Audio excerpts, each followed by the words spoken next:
Sumabog ang social media sa mga pangyayari sa isang pambihirang tribute party para sa former head ng Star Magic na si Mr. M. Ang party na ito ay tila naging reunion ng mga bituin. Kabilang ang mga artistang may nakaraang alitan, na naghatid ng hindi inaasahang sorpresa sa publiko. Ang highlight ng gabi ay ang pagbabati ng dalawang reyna ng drama na sina Bea Alonzo at Julia Barreto, na dati naging sentro ng kontrobersya dahil sa isang lalaking walang iba kundi si Gerald Anderson.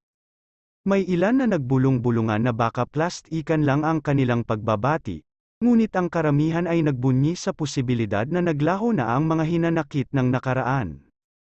At hindi lang yan, ang dating magkasintahang Julia at Joshua Garcia, na matagal nang naghiwalay at may kani-kanyang buhay na, ay nagpamalas din ng isang kilig moment na parang bumalik sa eksena ng isang blockbuster movie. Ang kanilang sweet na muling pagkikita ay pinagkaguluhan ng mga saksi, kabilang na ang icon ng Philippine cinema na si Ma'am Charo Santos, na hindi napigil ang kiligin at nag-aya pa sa kanila para sa isang pictorial.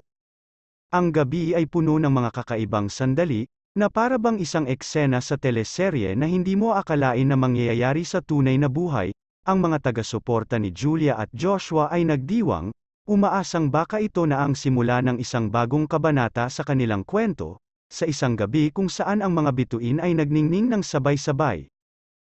Ikaw, ano ang masasabi mo na nagkaayos na muli sina Joshua at Julia? Totoo ba ito o plastikan lang? Ibahagi ang iyong opinyon sa comment section.